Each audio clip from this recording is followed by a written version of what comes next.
நீங்கள் பார்த்துக் கொண்டிருப்பது நியூஸ் 21 செய்திகள். தமிழ்நாடு செய்திகளை உடனுக்குடன் தெரிந்து கொள்ள நியூஸ் 21 செய்திகளை பாருங்கள். உண்மை, உழைப்பு, உயர்வு. தமிழ்நாடு தௌஹீத் ஜமாஅத் தென்காசி மாவட்டம் அச்சன்புதூர் கிளையில் சார்பாக மாலையில் மணக்காடு தௌஹீத் பள்ளிவாசல் வைத்து உறுப்பினர்கள் ஆலோசனை கூட்டம் கிளை செயலாளர் ஜே சுலைமான் தலைமையில் மாவட்ட துணை செயலாளர் வடகரை செய்யது அலி முன்னிலையில் நடைபெற்றது.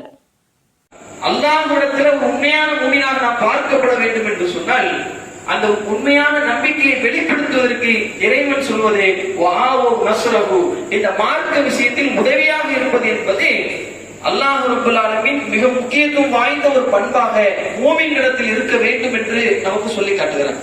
பொதுவாக இந்த ஏகத்துவ கொள்கையை அப்படித்தான். ஆரம்பமாக அல்லாஹ் என்ன செய்வான்னு சொன்னா ஒரு நபி அனுப்புவோம், ஒரு சமுதாயத்திற்கு, ஒரு உம்மத்திற்கு அல்லாஹ் நபி அனுப்பும் பொழுது ஒட்டு மொத்தமா 10-20 நபிமார்கள் அனுப்ப மாட்டான். ஒரு சில சமூகத்திற்கு வேண்டால் 3 நபிகளை தொடர்ச்சியாக அனுப்பியிருக்கிறார். ஆனால் அதிகபட்சமாக இறைவன் என்ன செய்வான் சொன்னா ஒரு நபி அனுப்புவான். அந்த ஒரு நபி போய் பிரச்சாரம் பண்ணுவான். அந்த நபியோடு சில மக்கள் நம்பிக்கை கொண்டு வருவார்கள்.